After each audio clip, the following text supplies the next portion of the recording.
고양신문 뉴스체크 유경종 기자입니다. 저희 뉴스체크를 후원해주시는 기업의 제품을 소개해드리는 시간입니다. 자, 이번 주에 소개해드릴 제품은 바이네르의 로퍼 구두인데요. 로퍼, 여러분 잘 아시는 것처럼 끈을 매지 않는 이런 구두를 말하죠. 자, 끈을 매지 않기 때문에 산뜻한 연출을 할 수도 있지만 또 잘못 고르면 발이 헐겁거나 불편하기도 하다고 합니다. 하지만 바이네르의 로퍼는 그 어느 회사 제품보다도 정말로 발이 편안하다고 합니다. 평범하고 보편적인 디자인을 가장 편안하게 만드는 게 진짜 기술이 아닐까 생각합니다. 발이 편한 바이네르 로퍼처럼 편안한 방송 고양신문 뉴스체크 바로 시작하겠습니다. 네, 매주 화요일에 찾아뵙는 고양신문 뉴스체크 유경종 기자, 이송호 기자입니다. 네, 오늘의 헤드라인 말씀드리겠습니다.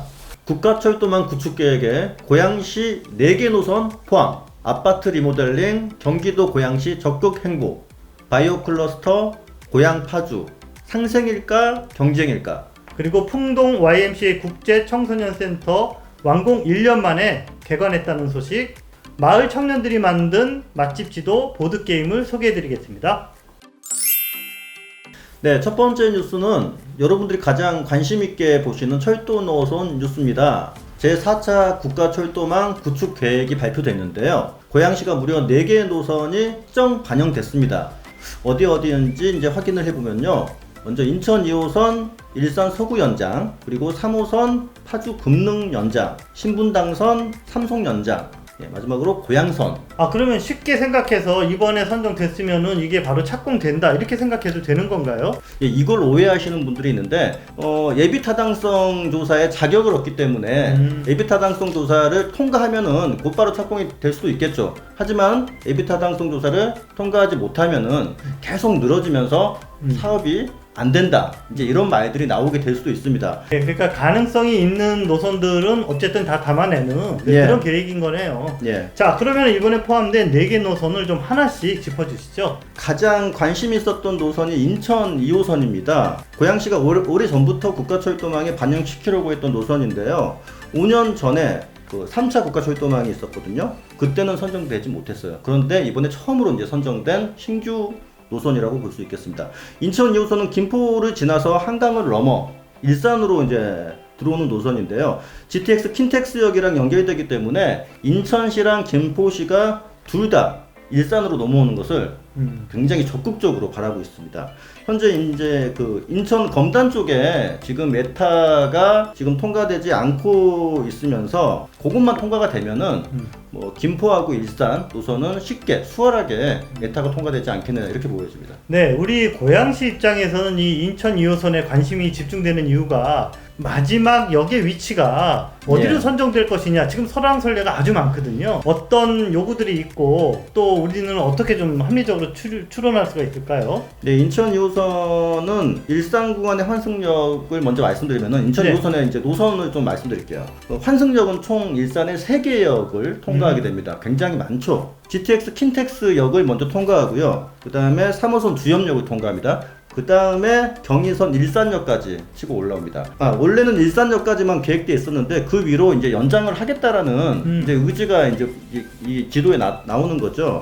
이 위치는 지금으로서 가장 유력한 곳은 한매공원 인근이다 이렇게 보시면 되겠습니다. 네. 한매공원의 위치가 절묘한 게 탄현동이랑 중상동이랑 일산동 이 꼭지점 이 딱 사이에 있다고 보시면 됩니다.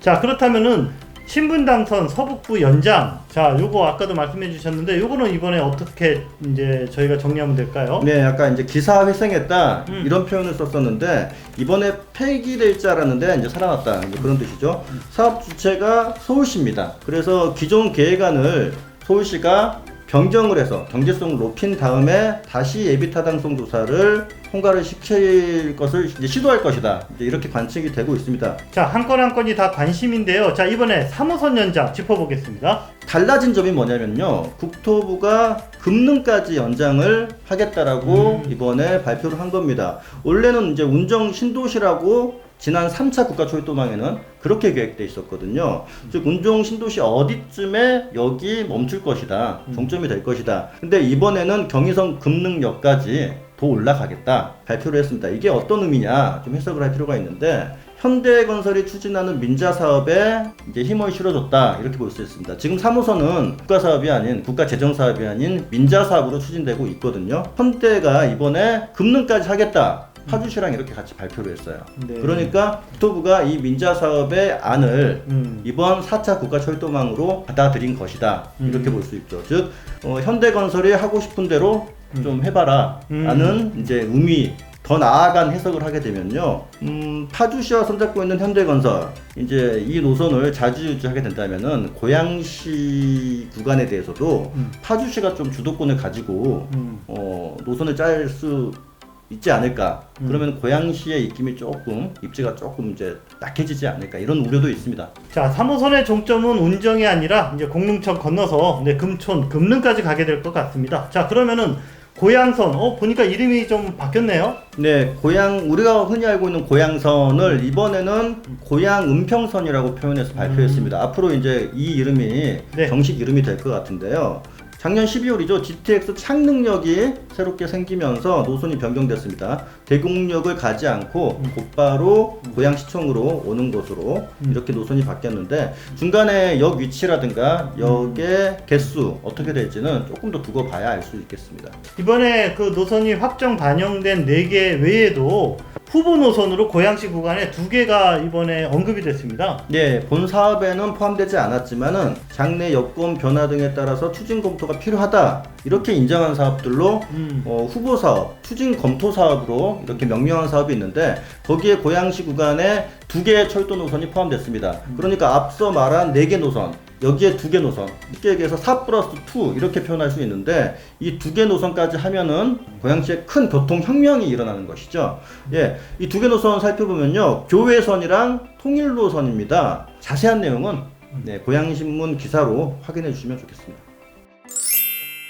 근데 저희가 지속적으로 보도해 드리는 대로 아파트 리모델링에 대한 관심이 확실히 큰 것 같습니다. 자, 경기도가 리모델링 시범단지 2곳을 선정했다라고 저희가 말씀드렸죠. 그리고 그 중에 한 곳이 고양시의 문천 16단지가 뽑혔다. 자, 그런데 이 사업에 지원한 그 단지들이 경기도 전체에서 110곳을 넘을 정도로 아주 열기가 뜨겁다 보니까, 야, 경기도가 이거 2군데만 선정해서는 안 되겠다. 예. 그래서 추가로 2곳을 더 선정하겠다.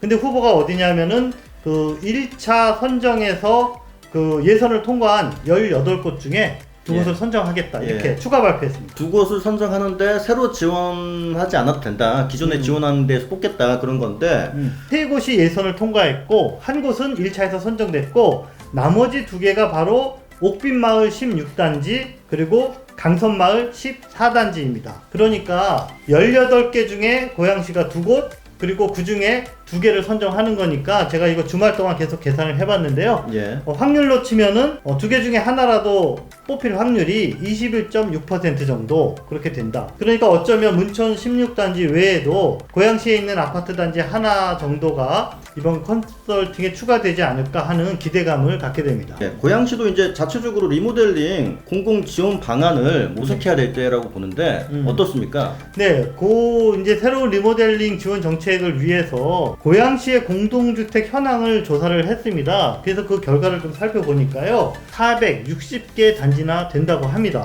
이제 15년 이상 된 그런 리모델링의 필요성이 있다라고 이제 여겨지는 단지가요. 이들 단지에 대해서 지원을 하려면 가장 중요한 게 예산이잖아요. 근데 현재 고양시가 준비한 기금은 지난해 마련한 5억 원, 그리고 올해 추경으로 지금 마련할 예정인 10억 원이 전부입니다. 그래서 고양시는 향후 5년간 최대 100억 원의 기금을 만든다라는 그런 방침을 세웠습니다. 네. 또 정책을 추진하려면은 돈뿐만 아니라 또 조례도 있어야 되지 않겠습니까? 네, 맞습니다. 그래서 시는 리모델링 공공지원이 보다 좀 효율적으로 이렇게 진행될 수 있도록 2019년에 제정한 공동주택 리모델링 활성화 및 지원에 관한 조례를 현실에 맞게 좀 이번에 개정을 하겠다, 그런 의지도 밝혔습니다. 네. 그 제약사항을 최소화하는 방향으로 이렇게 그 조례가 개정될 것으로 보입니다. 네, 좀 정리해 보니까 경기도는 아파트 리모델링 컨설팅 시범 사업을 지금 하고 있고, 고양시도 시 차원의 공공 지원 방안을 지금 차근차근 준비 중인 것 같습니다. 이제 요 2개가 이제 시너지 효과를 받아서 고양시 내에서 언제 실제로 리모델링 사업이 이루어질지 좀 관심 있게 지켜봐야 될 것 같습니다. 다음 소식입니다. 여러분 혹시 고양시랑 파주시가 두 도시 모두 바이오 클러스터를 만들겠다고 선언한 것 알고 계신가요? 네, 저는 알고 있죠. 예, 알고 계시겠죠. 그래서 이번에 특집 기사로 제가 고양 파주 바이오 클러스터 상생이냐 경쟁이냐 이런 제목의 기사를 써봤습니다. 자, 일단 고양시는 일산 테크노밸리의 바이오 클러스터 추진한다. 저희가 몇 번 말씀드린 적이 있고, 자, 그러면 파주가 준비하는 건 도대체 뭡니까? 네, 고양시 파주시 먼저 좀 위치를 파악해 볼 필요가 있는데 위치가 굉장히 가깝습니다. 일산 테크노밸리에다가 저희가 만든다고 하지 않았습니까?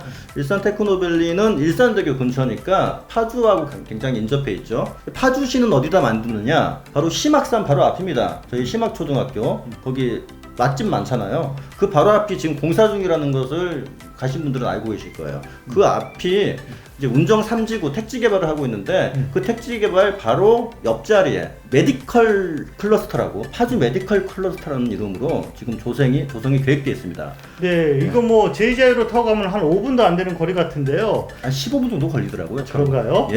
5분은 아니고. 자, 고양이랑 파주랑 이제 그러면 비교를 한번 해봅시다. 자, 서로 경쟁하는 관계인가요? 아마 사업 초기에는 아무것도 없는 자리에 뭐라도 넣어야 되지 않겠습니까? 그러다 보니까 지금은 경쟁 관계라고 볼 수 있을 것 같고요. 차후에 클러스터가 조성된 이후에는 협력 관계가 되지 않겠느냐 이렇게 보고 있습니다. 뭐 제 생각입니다.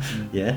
현재 고양시 국내 최대 의료기관 중에는 국립암센터가 있지 않습니까? 이 암센터를 보면은 경쟁 관계라고 보는 것도 맞을 것 같아요. 왜냐면은 암센터가 지금 확장을 꾀하고 있거든요.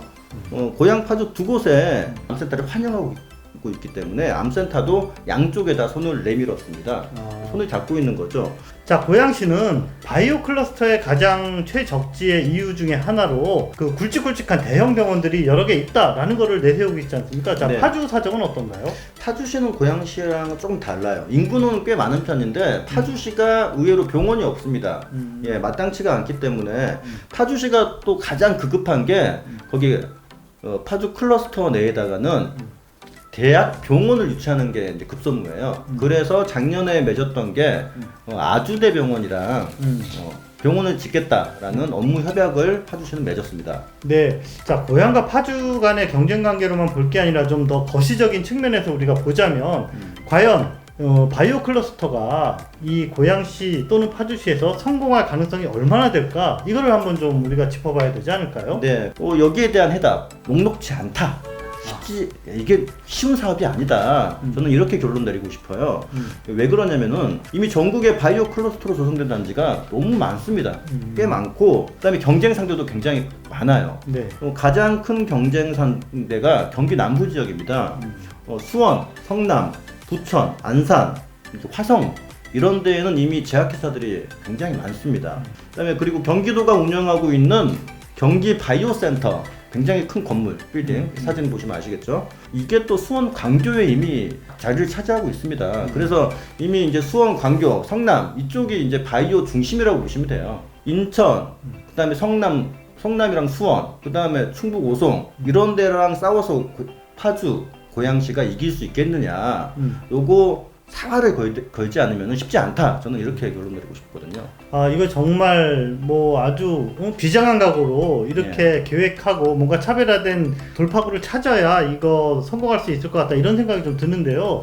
이렇게 너무 좀 심각한 얘기만 하지 마시고 뭔가 좀 이거 가능성 있는 희망적인 얘기는 좀 없을까요? 네, 제가 좀 너무 또 비관적으로 말씀드린 것 같아서 네. 예, 고양시 관계자분들께 죄송한데 네. 예, 이용우 의원실 얘기를 좀 들어보면은 희망적인 얘기도 이제 하고 있어요. 그쪽 관계자분이 말하기로는 앵커 기업을 잘 잡으면 된다. 이건 되는 사업이다라고 얘기하고 있습니다. 우량 기업만 잘 잡으면은 자연스럽게 중소기업이라든가 연구기관들이 따라올 것이다. 그다음에 일산 테크노밸리 장점이 뭐냐면은 바이오 산업만 들어오는 게 아니고 그 첨단 콘텐츠 기업들, 예, VR, AI 뭐 그런 산업들이 한꺼번에 들어오기 때문에 융복합 연구를 하게 되면은 요즘에 뜨고 있는 바이오 헬스 산업을 여기서 새롭게 성장시킬 수 있다. 국내에서 주도할 수 있다. 이제 이런 얘기를 하고 있습니다. 예, 아무튼 이제 가능성도 있으니까요. 제 기사 좀 자세히 살펴보시면은 예, 희망도 찾아보실 수 있을 겁니다. 네, 다음 소식은 풍동 YMCA 소식입니다. 애니골 맛집을 가신 분들은 아실 텐데 거기가 공사가 굉장히 오랫동안 진행됐었는데 아직까지 개관을 못했거든요. 그런데 최근에 문을 열었습니다. 정식 명칭은 풍동 YMCA 국제 청소년 문화센터예요. 완공이 거의 뭐 2년 전에 됐었는데 지금에서야 개관했다, 이런 소식을 전해드리겠습니다. 근데 저도 여기 지나가다가 그 안쪽까지 한번 차를 타고 들어가 본 적이 있는데 규모가 상당히 큽니다. 네, 인근 주민들은 상당히 좀 반가울 것 같습니다. 네, 이 시설의 성격이 이제 어떻게 되냐면요. 성인 대상의 스포츠 강습이 있고 청소년 대상의 교육문화 프로그램 이런 것들을 운영합니다. 또 하나 유스호스텔, 굉장히 큰 걸 이제 숙박시설을 운영하고 있고요. 회원 6,000명을 수용할 수 있는 그런 시설이라고 하니까 수도권 내에서는 굉장히 손꼽히는 생활 스포츠 시설이 아닐까 이렇게 생각됩니다. 종목을 살펴보니까 뭐 수영, 골프, 헬스 이런 거 당연히 다 있고요. 뭐 청소년 축구, 농구 이런 것도 있고 필라테스까지 있습니다. 또 하나 또 소개시켜 드릴 게 스킨스쿠버하고 프리다이빙. 이거는 자격증 과정도 있다고 하니까 관심 있는 분들은 실내에서 이렇게 자격증을 손쉽게 딸 수 있는 과정에 도전해 보시는 것도 좋을 것 같습니다. 자, 이렇게 큰 규모의 시설을 일찌감치 만들어 놓고 아직까지 문을 이렇게 늦게 연 이유는 뭐죠? 네, 이게 좀 복잡한데 개발 허가 시점에 고양시가 이거 특혜 주는 거 아니냐 이런 논란이 있었거든요. 그래서 이제 YMC랑 고양시 간 이제 그 약속이 있었는데 그 약속이 지켜질 때까지 고양시가 준공 허가를 내주지 않고 있었어요. 그런데 이제 국민권익위가 중재자로 나서면서 최종 합의가 됐습니다. 작년 말쯤에. 이게 오픈이 늦었던 이유에 대해서 자세히 좀 확인하시려면 고양신문 기사를 확인해 주시기 바라겠습니다. 자, 이성우 기자님, 부루마블이라고 아세요? 예, 알겠습니다. 네, 저도 알고 있습니다. 40대, 50대는 물론 20, 30대도 그 어렸을 적에 한 번쯤 해봤을 우리나라 보드게임의 원조라고 할 수 있는 그런 추억의 게임인데요. 자, 이 부루마블의 원당 버전인 요 원당 마블이라는 게 나왔습니다. 예, 이게 그러니까 진짜 제대로 된 만든 게임 맞아요? 네, 맞습니다.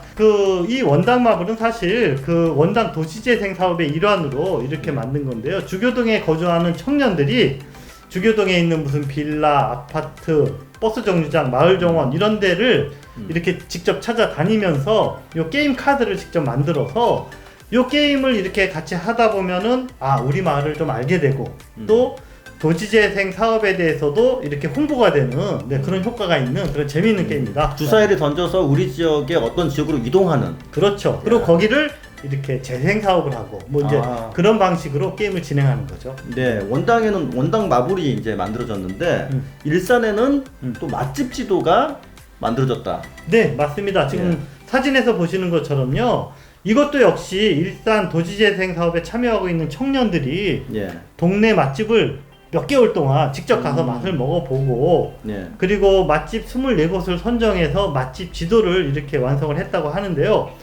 동네 주민들은 물론 외부에서 일산역 앞을 한번 이렇게 찾아가 볼까 하는 방문자들에게도 아주 유용한 그런 지도가 될 것 같습니다. 자, 원당도 그렇고 일산도 그렇고 그 도시재생 사업의 청년들이 톡톡 튀는 아이디어 그리고 또 뜨거운 열정으로 새로운 활력을 불어넣고 있는 것 같습니다. 예, 청년들이 도시재생 사업에 뛰어드니까 달라지긴 뭐가 달라졌는데 원당 마블이랑 일산 맛집 지도 자세히 확인하실 분들은 고양신문 기사를 보시면 되겠습니다.